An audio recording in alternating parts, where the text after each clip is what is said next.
We're not live. Oh, I'm looking weird. Oh, I look weird. What's going on, guys? It is Tech Tuesday.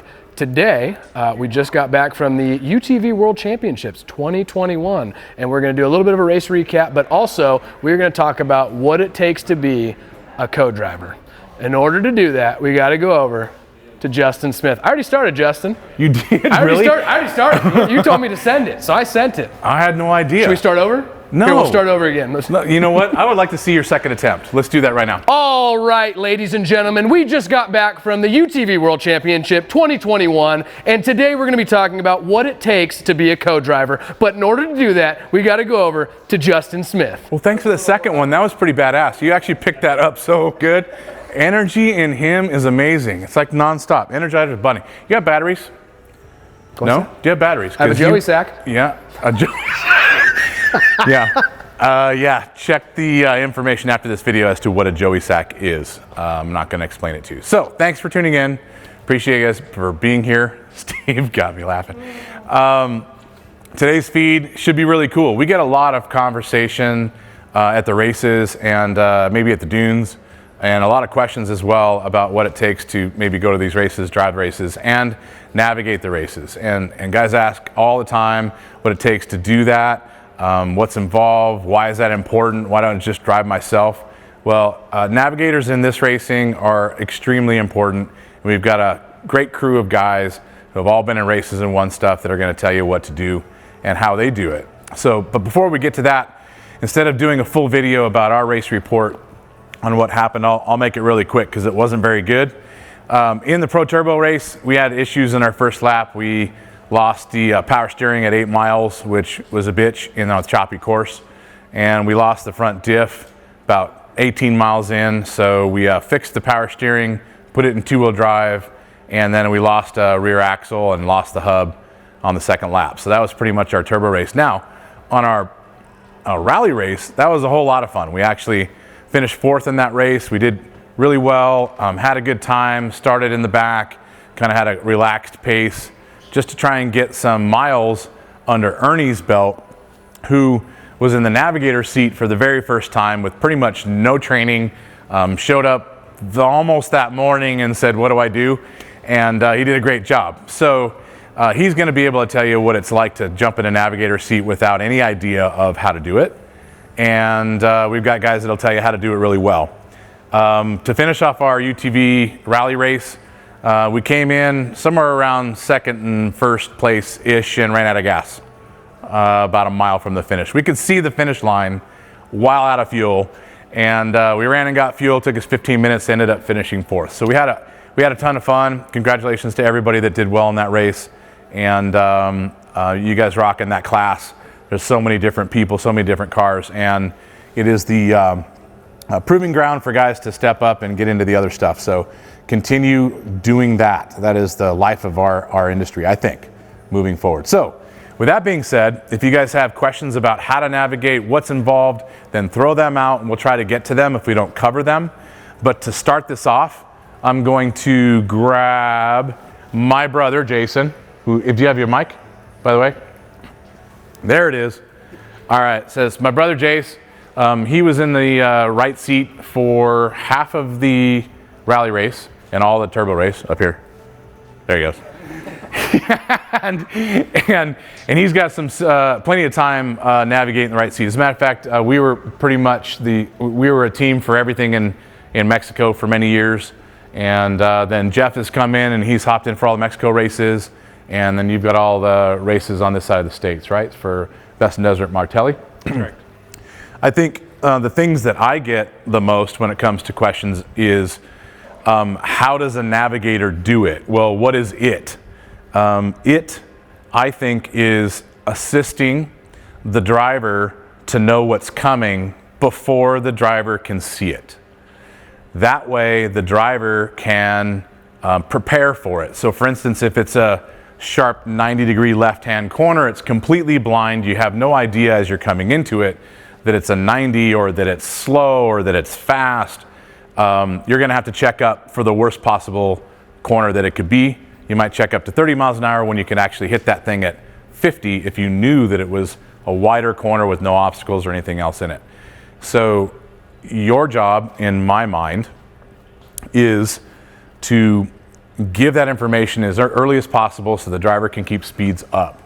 So how do you do that? And remember, most people that want to know this have never tried it and don't know what we're doing. So, I don't know. First of all, the job kind of sucks, to be honest with you. It's a lot of reading the screen, looking down and looking up. I know, maybe not so much like UTV World Championships, 150 miles or whatever, but maybe a Baja 500 or 1,000 for sure. He's going to get absolutely sick of my voice. So looking up and looking down to make sure, I like to look up a lot and make sure if it's something he can see plain as day, I do not call it. If it's obviously it's a up and over, can't see the other side, or a turn that's covered by bushes or whatever, he can't see that well, I'm absolutely calling it, making sure to call it soon enough that he doesn't have a chance to check up if it's only a 15, 20 degree right-hand turn or something like that. On the other hand, also letting him know far enough in advance if it is something that needs to be checked up for. Yeah, lots of looking up and down. So you don't get sick, but do you feel like that's an issue? I could definitely see how it can be, for sure. I don't have that issue, but and I guess on top of just the navigating stuff, it's also being mechanical enough. We blow a belt or something. I got to be able to get out of the car, change a belt, and get back in. I like to be 3-4 minutes back on course. Changing a tire, knowing where the tools are, being familiar with everything. It's pretty extensive, I guess. So Navigator needs to know everything about the car, because you could fix the car and you need to be you're not a good navigator if you're no use when something happens and has to get fixed. Right. Cool if you can read a GPS, but you got to be able to do all the other stuff too. Awesome. Eric, let's jump to you real quick. Grab that. This is Eric, and he navigates for Jake Carver, who obviously is yep, come on over this way, because we're going to use this amazing sign as a background for everybody. But what would you, yeah, shameless plug. Justin Smith. Yeah. So clearly you've got a ton of time in a car that's a successful, competitive car with a driver who's shown that he can win. What would you describe how would you describe the way that you call out things for Jake? So just like what he was saying, very, very similar, really just looking out for the things he can't see. Jake's a little different because he doesn't really talk back ever, so I got to check and make sure he's still listening to me sometimes. But how do you do that? Do you hit him or just go, hey? I just keep talking to him until he tells me to shut up. So eventually he'll yell back and say, hey, man, I'm good, I'm here. But most of the time it's just him really just wanting to see what he can't see. Like when we're coming up over something, if there's a rise over it and he can't see ahead, just making sure we're not going to die if he can stay full throttle or if he needs a checkup on it. So how do you know, if you haven't been there before, what the speed of that over or that rise is or that corner? Really, I'm just reading the GPS, and if the GPS says straight, you're calling that? We're pretty much just calling that, yeah. So where do people get those GPS files? So they'll be given, all of the races will have those files that are available. You'll upload them into the GPS prior to the race. They'll have some dangers in there as well, so they'll actually call, like say there's a few rollers in there, they'll say D1, D2, D3, or D4, depending on how bad of a roller it is. Obviously, if it is a bad danger, you want to check up for that so we don't lawn dart on the other side.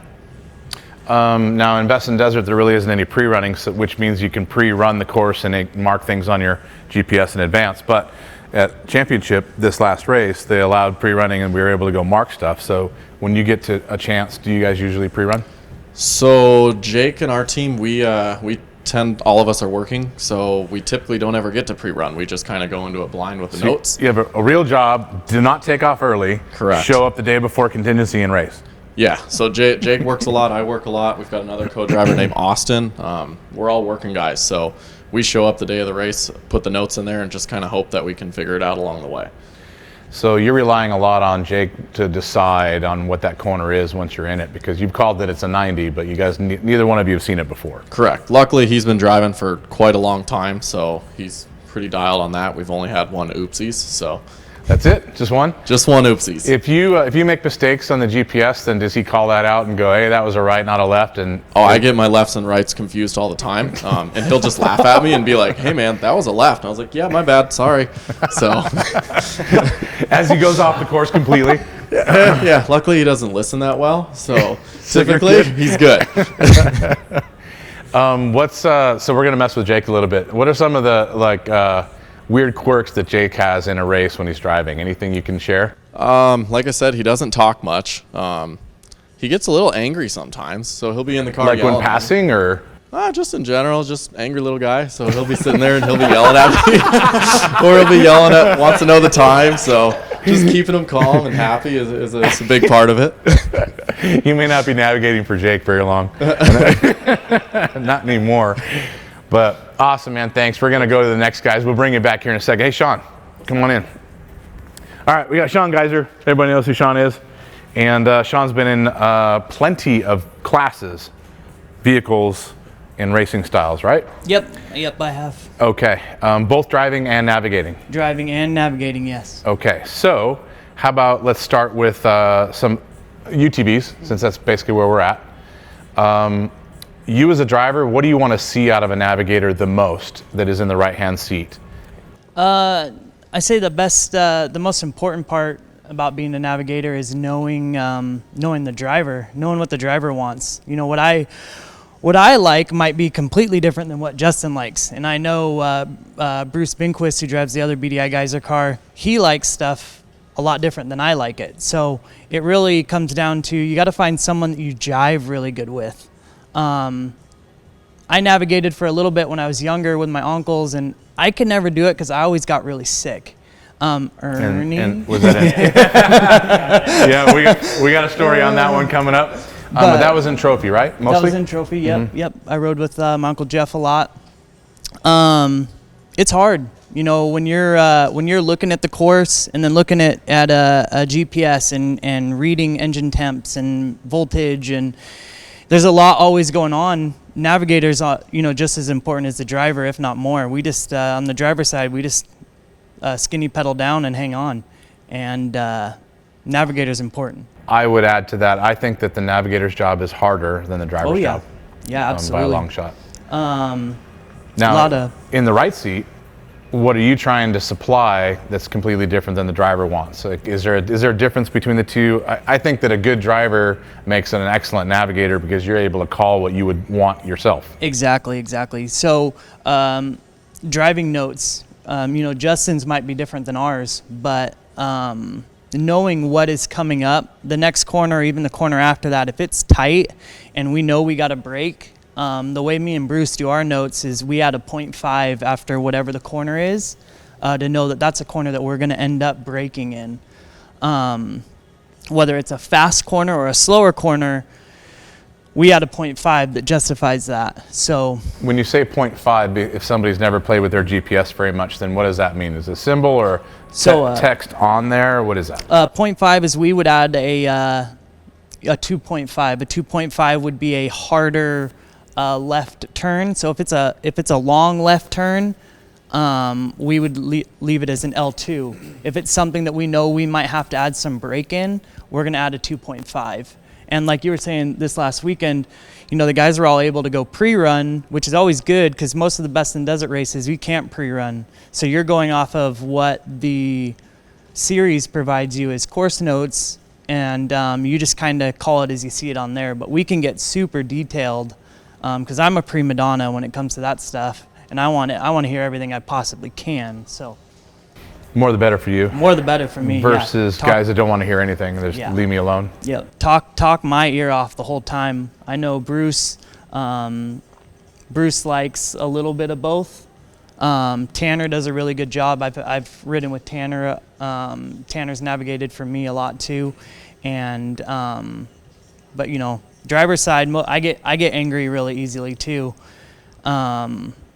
Frustration when, you know, you blow a corner, you're losing power steering. Like anyone trying to drive these things at race pace with no power steering, you get big old blisters in your hands, and we lost power steering too. And you know, it's hard because you're trying to keep in front of the guys behind you. So it's just you got to be a good support system over there in the passenger seat too, to keep everything going and moving to the pit to get issues changed or tires changed or belts changed or whatever you might be running into. So how much psychiatry is involved in the navigator seat to try and keep the driver either up from being too slow or slowing down, which would be my guess with Bruce? It just depends on if you're running in the front or if you're running in the back. If you're running in the back, you're getting yelled at a lot. But it really is, knowing what pace you're running and relying on, everyone to give you proper split times.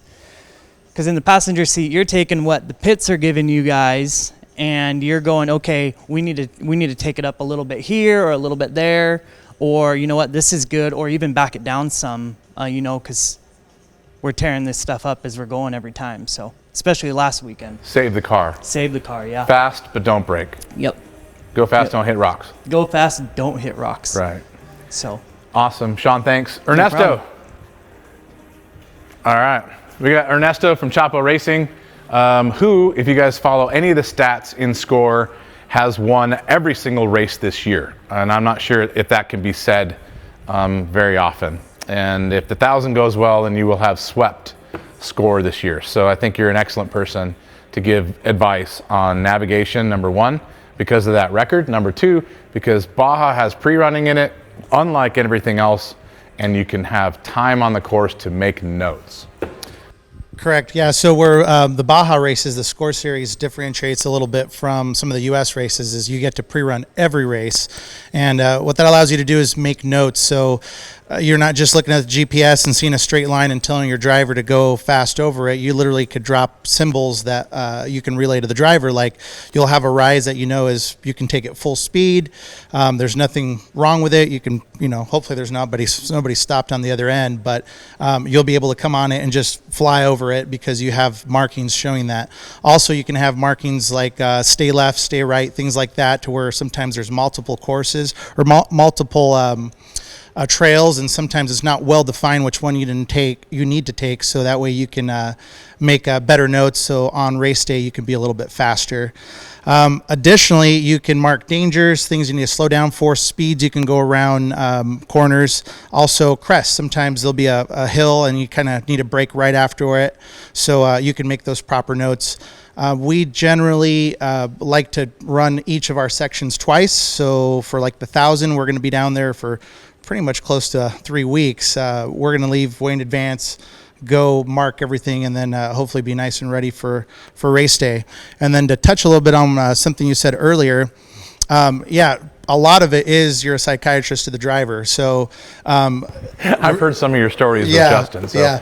Really the most you can take away from the driver responsibility-wise, the better he's going to be as a driver. So one, if you can completely worry about the machine and call the speed, the driver is, I think, going to be a more efficient driver when he doesn't have to worry about, are we hitting this too hard? Should we pass this car because we know there's a speed zone coming up? If you can kind of make all those decisions for the driver, it's going to make him a better driver. And then another thing is, so when he makes a mistake, get him excited again, start clapping, start yelling, tell him, do you know what you're doing today? You're racing the Baja 1000, so get him pumped up, get him going again. Another equally important one is when he's too excited. Often in the beginning of a race, when there's the most amount of passing and dust, a driver will get emotional about somebody with a big name right behind him, or somebody hitting the siren, or multiple cars around him, and you'll just say, hey, let him pass. We'll pass him back in a minute. And it's crazy how often we'll move aside and let a car go by that's going faster than us and say, don't worry about it, we'll catch him in a minute. And then 9 times out of 9, 5 miles down the road, he's pulled over on the side of the course fixing his car. So because they were running too hard to try and pass you. Exactly. So they were running over their head, and instead of you driving over your head to keep them behind you, let it go. The biggest thing you can do as a navigator for the race, I believe, is listening to the car, paying attention to it, and taking the emotion out of it. When you're driving, because I've been in the driver's seat as well, it's hard to make those calculations, those decisions, because you're threading the needle on killing yourself. So you don't have time to make a decision like, is this a little too fast? Should I slow down? Should I wait to pass this guy? If you can rely solely on your navigator for all that information, I think that's kind of a winning combination, and it's kind of proven to be for us. For sure. You guys have, so in Baja, the races are obviously way longer than anything in the U.S.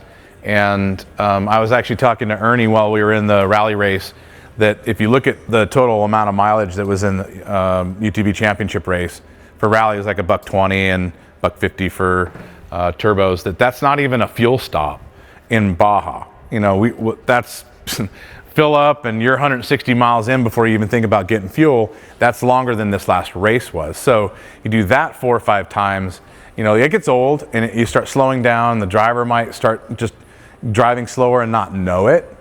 And then how do you judge the time? Because you're also getting the time. You're also 500 miles in and you're slowing down too. So how do you speed the driver up when maybe you're slow too? Right. So as a navigator, we get tired. We slow down. We're not pulling the wheel and hitting the controls, but we're actually taking a lot of impacts because we're constantly looking at the gauges and looking in the rearview mirror, and we can't anticipate all the G outs and all the turns. So we actually kind of get beat up a little bit more than the driver that knows exactly when he's hitting the throttle and when he's twisting the wheel. So it's hard on the co-driver.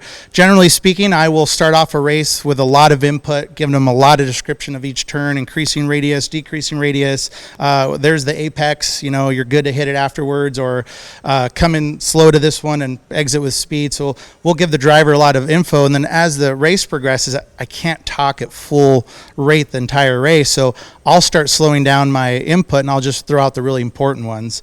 And then something I've kind of took me a while to learn, and I wish I'd learned it earlier, is actually giving the driver less input. He starts to drown you out after a while. You know, there's just so much audio coming in and he's worried about driving. He starts to kind of just not listen to you anymore. So as the race goes on and he's getting tired, just call out the really important stuff, and hopefully he listens to that. Sometimes, you know, your tone of voice changes in the race where you're like, it's a 90, it's a 90, it's a 90. You know, you got to tell him 3 times, then he checks up super hard at the last minute. So there's definitely a lot of that going on. So when Baja turns to night and you're 10 or 12 hours in, and then you're 10 hours or 5 hours into the nighttime and everybody starts slowing down, like some trick that Jason would have or Jeff would have is that they start throwing stuff in that you have to pay attention to hear it.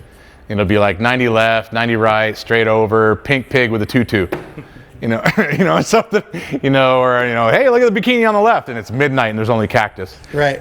Just to make sure that you're actually listening and, liven it up and maybe pick the pace up. We definitely do a lot of that too. A traditional one for me is like, hi, cow. And he's like, what?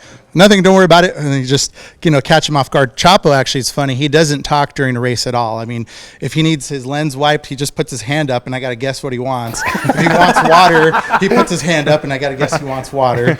So yeah, he does not talk. It's like all his focus is on driving and he can't talk. He can put his hand up as it. So it's a guessing game some of the time. Thank you, Ernesto. We'll probably come back to you here in a second. Oh yeah, but we're going to do that here in 1 second. Okay. So he's got some notes on lead nav, and we've got some notes in a normal GPS. I was going to grab Ernie because I wanted the perspective of never having done this before, and hopefully he can. So what were you ready for, Ernie? Absolutely nothing. I have no idea what I was in for. Yeah. So let me set this up. In the last race, we ran UTV rally class. We threw the pre-runner in there, and Ernie was in the right seat. Now, what we're trying to do here is prepare for next season, where we're going to be running a super stock. Is it super stock? I think it's class. So super stock car, and Ernie and Mitch are going to run that car. Maybe other people, who knows? But you guys are going to be the ones. And we wanted to get you an idea what the pace was, and what it takes to do some navigating stuff. Now you can drive, and if you guys have ever seen any of the pictures around of 10 feet, 20 feet in the air, that's all Ernie. So he can do it, but he's never seen what the pace is and what those notes are. So for those who have never, ever done navigating ever, or ever been in a race, ever, right? Yeah. Then what could you tell them that you learned having just done this for the first time this weekend? So I've definitely learned a lot. For one thing, I learned that these guys are crazy, without a doubt. They have a lot of crazy in there. But I knew early on, basically early on in life, that I'm not a passenger. So there's very few people in this world I can ride with. I can definitely ride with Justin, my dad, a couple few select others. On the psyche side for me, so I didn't have any of that going on, but man, just everything else that was going on was rough. I've never gotten sick in a car ever. I take buddies to the dunes on guide trips and stuff like that. Call them a bitch because they get sick. Like, they get sick riding in the car with us. Like, I don't even understand it. But man, after 3/4 of the first lap, I could not even focus. So I'm trying my best to not fail him, trying to kind of take it all in. Definitely need to see some race pace. Definitely need to see this dust thing they talk about. I really didn't really get to see much of that because I'm trying to stare at this GPS. I'm trying to do my best to help out. And man, towards the end there, and it was very tight. Like, I hope not every race is like that. I could be 100% wrong. You see all their heads going, no. Like, there's no way Baja's like that, 1,000 miles of that. It's not 1,000 there's miles no of way. that, but what it is, it's like 50-mile section of that crap that you know is only 50 miles long, and you get into it going, okay, this is going to suck for 2 hours. And then But there's a breather somewhere. At the end of it, you're like, all right, now we get 50 mile an hour. Whoops, those are better than the crap we just did. Totally and then understand that. maybe you get a break on the highway, but like in Baja, we take them in sections, and in this race, it was 30 miles, and then another 30, and another 30, and another 30, the same crap. So different, but the same. Yeah, no, I mean, the car rode amazing. Justin was fantastic. Did my best. Like, it's just not for me. It is definitely not for me. We even did a second lap. The whole time second lap, I'm like, dude, I'm trying. He's yelling at me, don't look at the screen. Just, I know what I'm doing. And he's calling out his own corners, calling out his own up and over. Oh, we're, 3 left here. Like all this. And I don't know, man. I just couldn't do it. I was by that point, I was already past the point of return for me. You were recovering from feeling woozy. There was a lot of new things for me too. Like, wearing a catheter, like trying to learn how to pee, going pounding down the road. All the like, no joke. Like, yeah, 100%. Like, never done that before. In the pits, he asked for help on how to put that on. Yeah. They don't make my size, for one.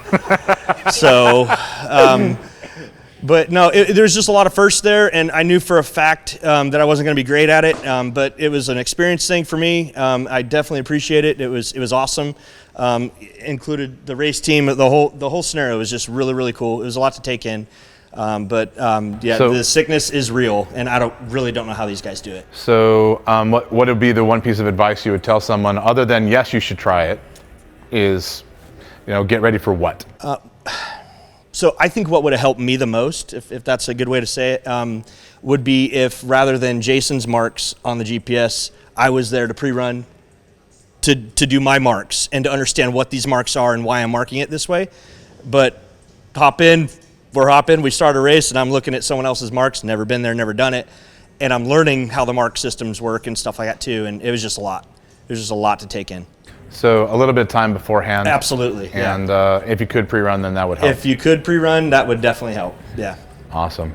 Well, if you guys have any questions, then shoot. We'll answer them. Ernie, thank you very much. Appreciate it. Yep. I'm going to throw this back to Jason because we're going to go over the GPS. We're going to show you the race course from this race. So if you want to come around this side, Josh. And then after Jason shows you that, then Ernesto is going to show you a different way to track these races that a lot of guys are using as well. So Josh, up in here, this is our GPS in the race car.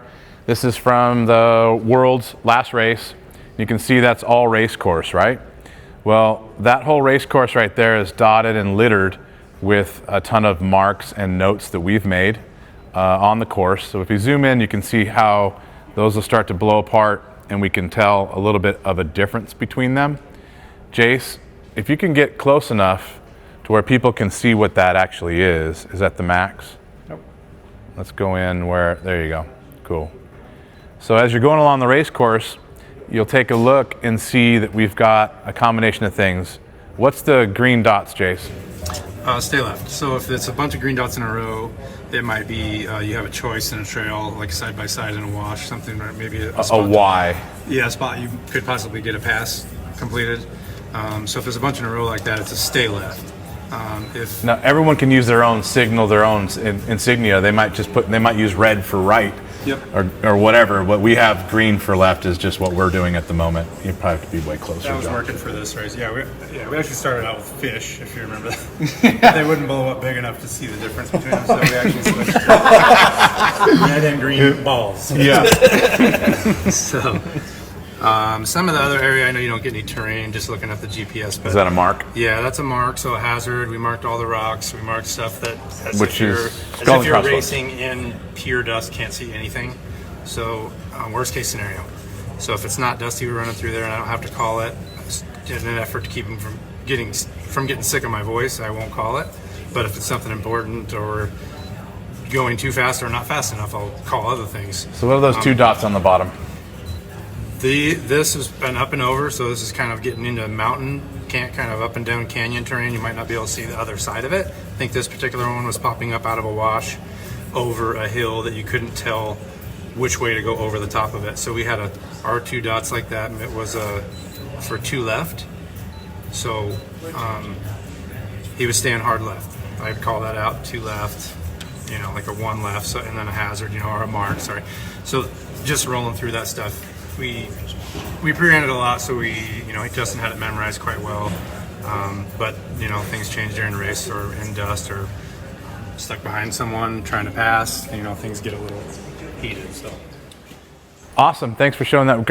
Throw that to Ernesto if you can. So everybody has their own way of doing it. Like I said, Jason, we had red fish and green fish for rights and lefts at one point in time for overs, and we're just trying to pick symbols that are in the system. But Ernesto's got a completely different one, what a lot of guys use, which is called lead nav, right, Ernesto? Correct. So over here is that'll work. iPad system. And what are you showing right now? Is this race course from Baja? Yeah, this is the 400. This is actually showing all the satellite imagery, so I can zoom in with no lag to different areas, and we can see potential, alternate lines. Like we can get in here and, see where we could change things if allowed. When we actually race, we just race with a blank background, so that doesn't confuse anybody or do anything. But everybody has their own way of marking the course. I'll have like a stay left here. Maybe there's a problem on the right side of the course, so a rock or anything like that. So I can read that to the driver during the race. Also, I'll drop different symbols. So like a single yellow will mean something to me. A double yellow will mean something else. Is it a secret what it means? Kind of, yeah. Okay, you're not telling. Yeah. You got speed spots. Yeah. Also, what's funny is I know that sometimes certain symbols mean suspension. So I don't call a lot of this to the driver. Pretty much when there's that might be a signal for you to turn it up. Exactly. So usually a single yellow somewhere means don't tell the driver, but if we're in the dust, you might have to. Okay. A double yellow, now I'm getting into my secrets here, will be something I have to tell the driver. He has to be aware of what's coming up. But I know based on somewhat memory and looking at the course, sometimes the single yellow just means there's going to be a big G out. So put the suspension in firm so it won't bottom out the car, and then I can put it back to normal. You can only do if you have electronic suspension of some kind to be able to adjust on the fly. Yeah. Just saying. So Shameless plug. We run, number 2. we run with the IQS system like on this car, and it is a blessing when you can go through huge whoops, put that thing in firm and just eat them up, and then you're in the chatter that would normally break your teeth would want to rattle out of your face. You could put it in soft and just coast through it like butter. So you can see on a course we have lots of different markings here. What's VCP mean? Virtual checkpoint, so that's a point that you have to hit, otherwise you'll get penalized and or disqualified. Keeps you from shorting the course. Exactly, it keeps you from going to that line right there and running over here. So they usually know wherever there's a V. It's controversial whether you're allowed to go off course. They say you're just not covered by insurance if you go more than 60 feet off course, but at the same time they say you can pick the best line, it's safer. So it's controversial how far you can go off the course and what that means, but they kind of know, like maybe here this is a mountain, you can tell, so there's no way someone's going to go over the mountain to over here and avoid this loop. So not necessary for a VCP, but then they drop one here because they don't want somebody actually drop. Maybe on the road right next to it. Yeah, there's a road. They don't want somebody going down this paved road. Instead, they put you in this really rough area. Another reason why I like lead nav a lot is these little points actually kind of give me a good description of the turns, whereas on another navigation system it smooths everything out really nice to where I can't really tell how aggressive it is or where the apex is. This has got more detail. For me, it has more detail on being able to see how jagged it is. As you come into one of these turns, I can kind of give better input to the driver of what speed. So we'll be coming into it, for instance, and I'll see. Give you an example here. I will see something like maybe a little bit different, so find a better one here. I'll see a corner, and based on his speed, I'll tell him good speed, which means based on this Maintain it. next turn, maintain it. Or I'll say check up, which means I think your speed's a little aggressive for what I'm seeing on the map.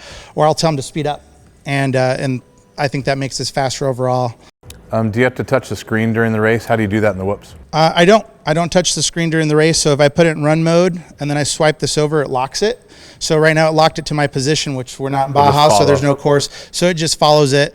I keep it in 3/10, and one thing I've learned is not to give the driver information until it's pretty close. So for instance, this will be 3/10 away.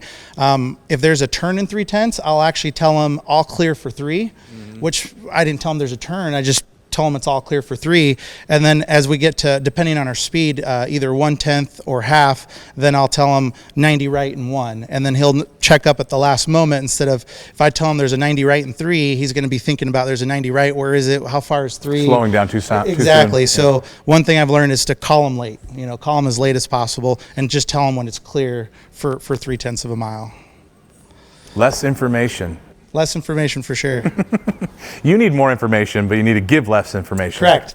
So what I'm doing as a co-driver is I'm in the passenger seat, somewhat imagining if I'm driving, and if I see something up ahead, I'm like, I'm not sure about that. I look down, and then I give the driver that input. But if it's straight for as far as you can see, I don't need to tell them that, even though I do anyways, because the driver will say, talk to me. They just want to hear that reassurance if somebody else is there with them the whole time. So they tend to do that a lot. Tell me a story. Hold my hand. What really pisses me off is when we're racing and somebody in the crowd waves, on the course, and they're waving back. I'm like, don't wave at anybody. You watch the course, you grab onto the wheel. I'll wave, okay? So that's one of the little things we have going. Awesome. Thanks a lot for the information.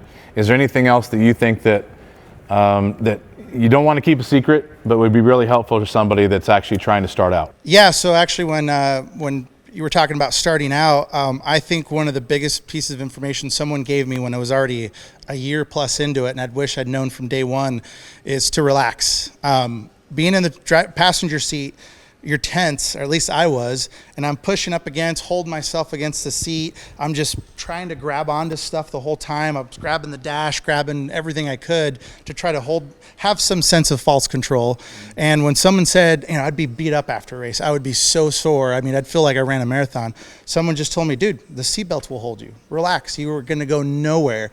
I started doing that. I just literally went jello in the seat.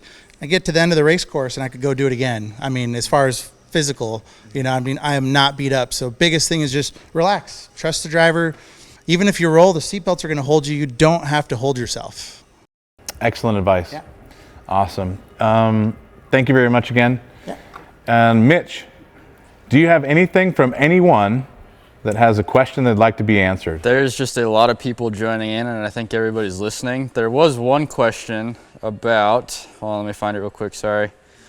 Is update speed fast enough for you in a race? So I'm assuming I don't know what that exactly I'm sorry, means. what was that question again? Is update speed fast enough for you in a race? I'm not sure what he means by GPS-wise, update maybe speed. Like, are we getting, splits from the pits, or?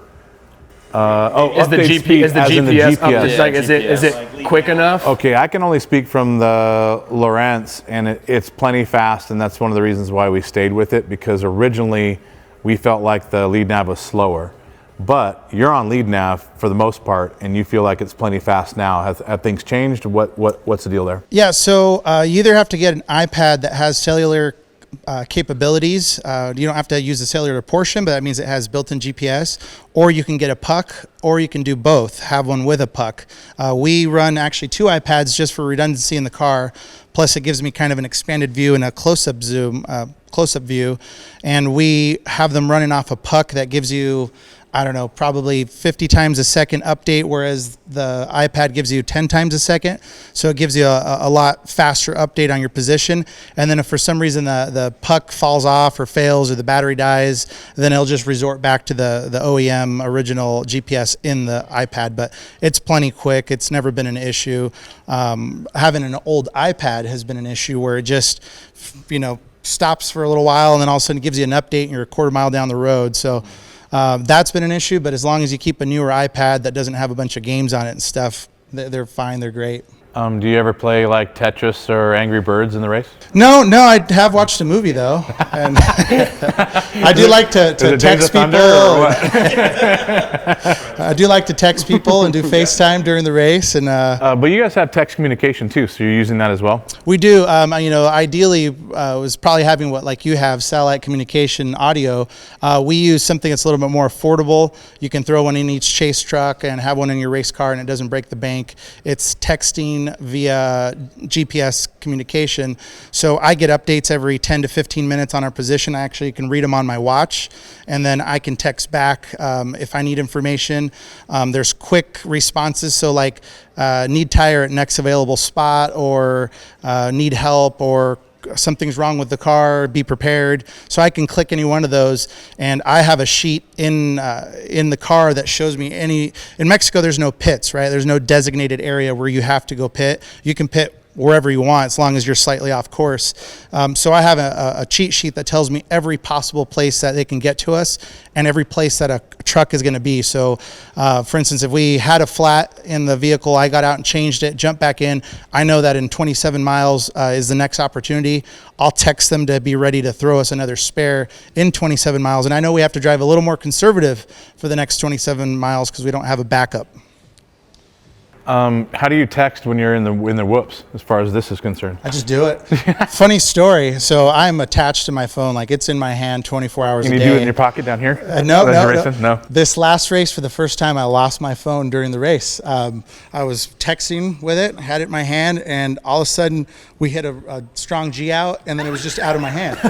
Didn't know which way it went, didn't know where it was.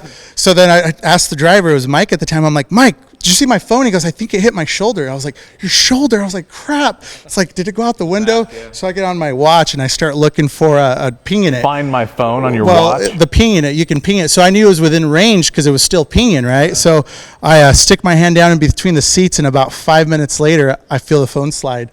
So it took me 30 minutes to finally grab it with two fingers like this and carefully pick it up and have my phone back during the race. Yeah, hitting whoops, had my belts loose so I could get down there, and I was telling Mike, hey, do a hard right again.